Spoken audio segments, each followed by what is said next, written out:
Veterans Without Families, but it's not really all that. It's a whole bunch of different things behind it. It's veterans whose families have been lost in contact, have been unable to care for them, or just outlived their families. But we become their family. We became their family when we held up our hand and took that oath to defend this country. They also took the oath to defend this country from all enemies within and without. They wrote the blank check payable to the United States of America with the amount of up to and including a life. We here are their brothers and sisters. We are their family. We always will be. They come today to join the other brothers and sisters that have predeceased them to be buried in this beautiful cemetery, Riverside National Cemetery. And this is taking place all across the United States now. It's not just here. There's several places that are also doing it. And because of you people, that's what spreading the word is getting out there, and our vets are getting on it. So thank you for everything that you do. Bill?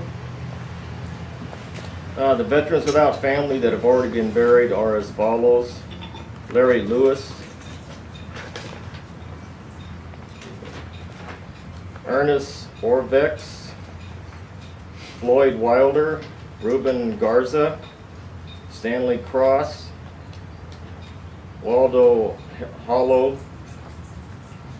Clark Kane, Neil Woodward, Walter Stallnecker, James Redfern, Kenneth Stone, John Alton, and these 6 are being brought out today. Robert Woodward, United States Army, Vietnam. Robert Manning, United States Army, World War II. Walter Haynes, United States Army, Cold War. Leonard Shinsky, United States Army, Vietnam. Leslie Dere, Vietnam. And Don Edwards, Cold War.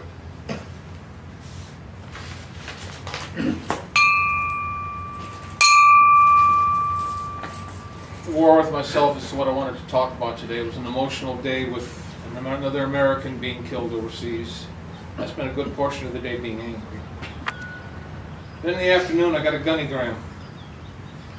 I'm just going to read you the whole thing. I don't normally forward DOD emails, but this is an important one with a phone number that I think is important for all of us to have. If you need help or know someone who does, please reach out. It refers to the fact that September is Suicide Prevention Month. To the Secretary of Defense, to the men and women of the Defense Department, preventing military suicide is one of DOD's priorities and something I'm personally committed to as Secretary of Defense. As we observe Suicide Prevention Month, we must rededicate ourselves to actively working not only every month, but every day to fulfill our collective responsibility to watch out for each other and take care of each other. Human beings are fragile, and suicide is a complex and devastating event that affects us all. The painful loss of a life is heartbreaking aftermath spread beyond the individual and immediate family, taking a toll on all fellow service members, friends, neighbors, co-workers, society itself. While preventing suicide takes all of us working together, it begins with personal commitment. If you need help or know someone who is even someone who's in need of help to talk to, contact Military Crisis Line via phone or chat line or text message. Just call 1-800-273-8255 and press 1. Visit militarycrisisline.net or text 838-255. It's free, easy, and confidential. And trained professionals are always there for you 24 hours a day, 365 days a week, a year rather. The battle to prevent suicide cannot be waged on a single front. It can only be won if we stand together and take every opportunity in our homes, in our duty stations, and in our conversations with friends and mentors to support each other and therefore be in our communities for those who need our help, by fighting as one team to help prevent suicide.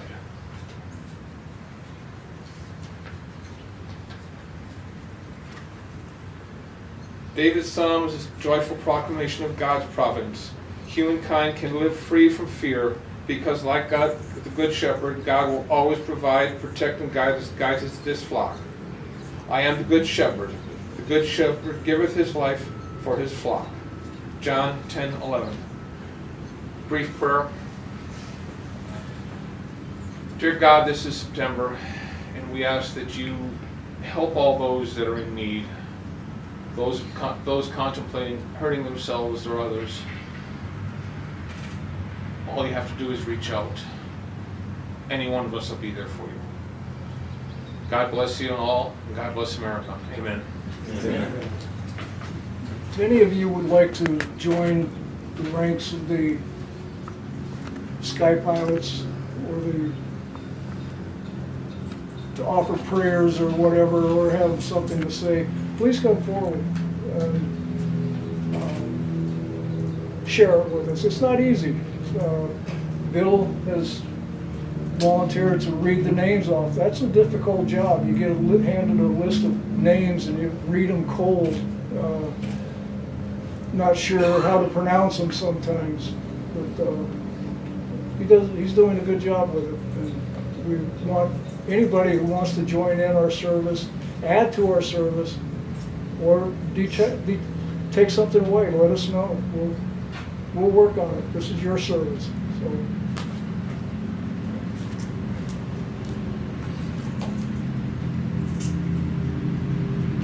Please pray for our troops that are on active duty right now. More are being sent into Baghdad today. Not enough. They're supposed to be non-combat troops, but we already have about 1,000 special forces in there, or special ops.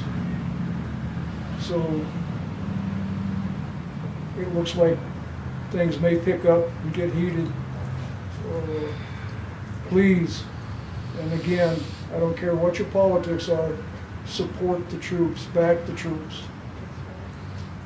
They're doing the job that they volunteered to do.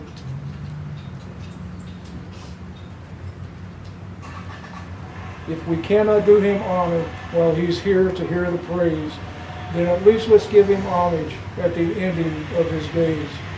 Perhaps just a simple headline in the paper that would say, "Our country is in mourning. A soldier died today." Thank you all for being here.